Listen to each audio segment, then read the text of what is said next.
Ok, mbote mingi comme la ngai mbota joki Lumbosa, naza spiritualiste et puis naza tradi praticien. Donc naza moko ya basali kati na mosala oyo babengi médecine traditionnelle.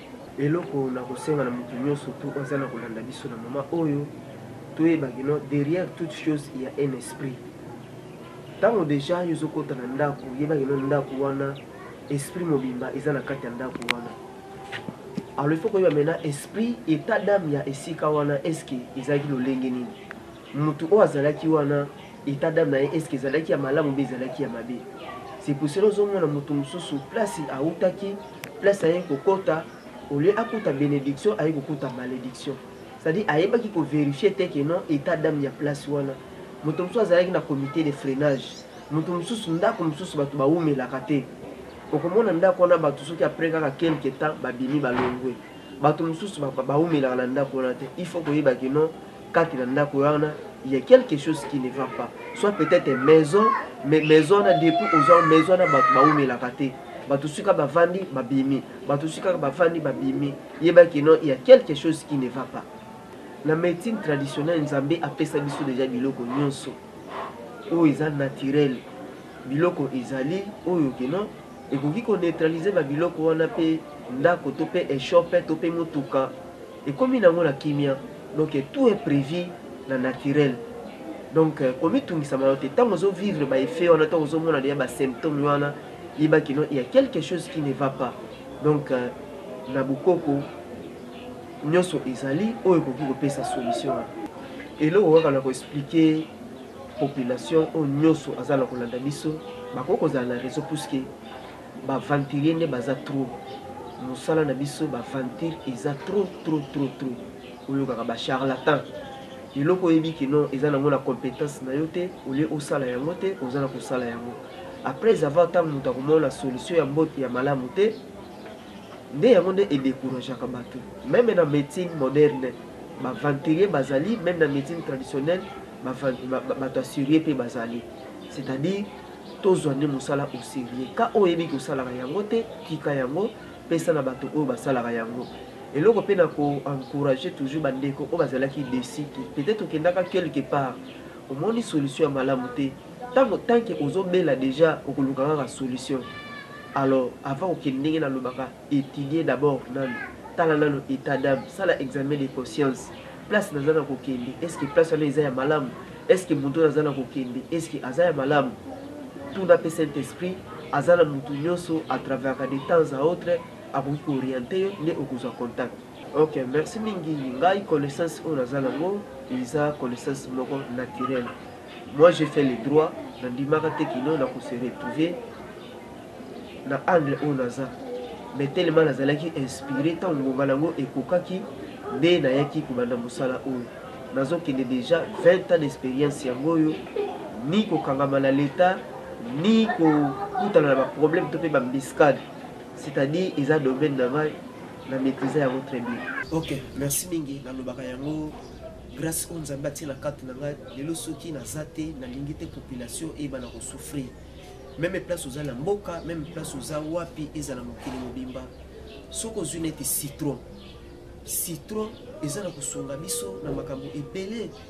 Citron surtout mpona bandeko mingi oyo aza na baproblème ya babouton bandeko oyo aza na problème ya batache bouton citron eza na kosunga makasi bandeko oyo baza na problème ya oyo babengi tension bandeko oyo baza na problème oyo babengi oyo tobengaka yango tension oyo baza na problème oyo tobengaka yango nini ulcère ai oyo tobengaka ai kaka ai ya Congo ai ya Congo eza na kosunga biso na baproblème wana oliko ne komi tungisaka mingi même likasa oyo babengi lemba na bato batungisaka mingi na problème ya tumpa zwa kaka likasa ya lemba wana ntango oza na kosokola yango ekitisaka tumpa wana. Même soki tozwi même eloko oyo babengi tokola to pe ngola bandeko na biso mingi banduta bazala ko comprendre te ezala bakisi oyo naza kosala yango a base ya ngola orgola wana ezala kolongola banduta ezala kolongola ba cicatrice ezala kolongola ba végéti bazala ba produit oyo eza makasi mpona banduta soko kutani na ngai vraiment na kosunga yo makasi même aloe vera ezala kosunga mingi mpona banduta ntango oza na kopakola yango ozosangisa yango na citron na miel ezosunga mpona banduta mais so ozomona eza na résistance eza na koumela yaka na pharmacie traditionnelle kikulu kia bandombe oyo eza na rond point voide na hôtel Beau Séjour baproduit eza disposé wana ekosunga yo mpona problème ya nduta ekosunga mpona problème ya batashe mpe ekosunga yo mpona makambo ebele soki olingi mpona yo ezonga neti ya bebe olingi orajeunir santé na yo mpona yo ekoma malamu naza baproduit oyo eza kowuta libanda ya mboka biloko ya banigérien babiloko ya bagabonais biloko ya bandeko na biso na Katanga Équateur mpe ya Congo central mpe oyo ya biso moko tozala kosala kati na oyo sika ekopesa biso solution olia koutilize babiloko oyo eza na kopesa bacancer ya po eloko kaka na koyebisa na Congo central naza na kosenga soutien na gouvernement ayeba na kosoutenir biso eza na baproduit oyo tozala kosala oyo babengi yango pika pende eza produit wana eza na kosunga biso eza mpona faiblesse sexuelle, l'éjaculation précoce, l'impuissance sexuelle. Alors, ils ont produit moko, ils ont kosunga biso momentanément. Selon la recherche, n'est la kosala. Mais ce qui l'État a tient vraiment maboko à soutenir vraiment to ko rendre yango etikala définitivement on a battu surtout basé na komi tout récemment. Le problème de faiblesse sexuelle, éjaculation précoce, impuissance et puis na ou ma maladie mosusu oyo etikali wana oyo ezala kotongisa bato sur le plan moral et physique. Ok, merci mingi na bandeko nyonso oyo bazali na kolandanga na kati na Congo central. Nayebi ke eloko ezala kotongisa biso mingi na Congo central eza surtout d'abord nano hémorroïde. Presque tout le monde a la hémorroïde. Il y a ce qu'on appelle hémorroïde externe et interne. Alors, et là, quand on a na Congo central, hémorroïde en soi, ici, la capenzate. C'est-à-dire quoi? Hémorroïde, et là, que provoque, ils ont d'abord la conjoncture autour vie sociale autour la mener. Tant que conjoncture na biso ils ont amélioré et bon na noté hémorroïde et aussi la tête. On peut comme la kiss, mais au moment après kaka ezongi. Nazana kosenga la population matadi bayoka ngape ba comprendre eloko oyo esengeli to améliorer ba condition de vie na biso condition de vie tant que ebongi na noté hémorroïde pe ekosi la pété. C'est pour ça que tout le monde a ba faiblesse sexuelle, éjaculation précoce, mais impuissance sexuelle, bazo mela ba kiss mais changement exacté. Donc esengeli to yeba yango tant que ba condition ekozala améliorer te ba hémorroïde pe ekosi la pété. Et puis dans ma montagne net ba faiblesse sexuelle. Faiblesse sexuelle nous c'est la provoquer à partir ya moral. Moral ce qui est très bien ou pour satisfaire puis maman très bien. Au lieu ko pakola bi pakola bi mela ce ko préparer moral na yo très bien. Ce ko préparer moral na yo très bien fait pe et le caper bien. Ezala même maman ezala ba papa. Tant vous allez posa au satisfaire maman ce qui maman le bigno na za prêter tikaye. Ezala pe papa ndenge moko. Et puis na kosenga pe na biso été ba régime alimentaire na biso ezala améliorer. To utiliser ba fruits. Ceux qui ba safu et bimi utiliser ba safu. Ceux qui manga et bimi utiliser ba manga. Or déjà ba fruits ezala ba vertu ya makasi on nzambe atia na kati me to négliger ka yango. Tout une été ba aloe vera wana o ba bengi ba diantike. Ezo sunga biso makambo ebele me mingi to négliger ka yango. Soko zunete lo ba bengi neti savoka. Ozunete lo ba bengi neti ba citron. Ozelo ko neti ba bengi neti ba ananas. Ezala ko sunga. Le fait que tant ozala ko lia yango ezala ko épargner na ba maladie ebele pe ezala ko aider yo na kati na santé. Donc to sali la mingi o épargne naturel. En tout cas merci mingi pour la mutula wana. Mutapesaka mbongo izaka nzambe. Et puis mbongo eyaka na mayele. Tant uzana makasi, uzana mayele ya kusala ukozwa mbongo. Izala mutapesa ka mbongo te, même ozoyo ka ba fétiche ba pesa ka mbongo wana. Yo moko tala nanu yazo pesa ba mbongo, mais ye moko tala ndako azana kolala, tala place azana kovanda, il n'a rien. C'est-à-dire ngala pesa ka mbongo te, mayele nde soko ye na kopesa yo mayele oyo kopesa mbongo.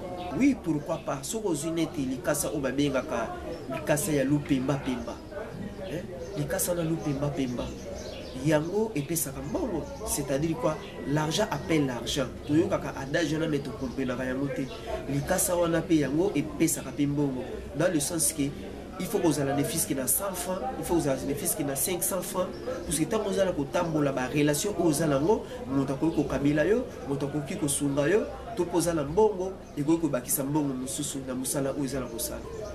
ok, merci mingi. Pour nous avons d'abord la question au Tiko Tunangai. Nazala koyebisa d'abord Congo central pe mokili mobimba o bazana kolanda ngai concernant makambo Italie coronavirus où ils ont la rage dans le monde entier. Alors ngai attaque chercheur na meka ki kosala un peu mo ba recherche pour na ko se prévenir na maladie où ils ont kotungisa biso coronavirus wana. Ndekolanga nyo surtout place ozwami zwa kaka likasu zwa nzete o babengi nkasa zwa lisusu o babengi luzibu zwa lisusu produit traditionnel o babengi tondo ozwi lisusu na produit o babengi bodisa ozwi yango osangisi yango na mai moko to bengi yango maza ndingi.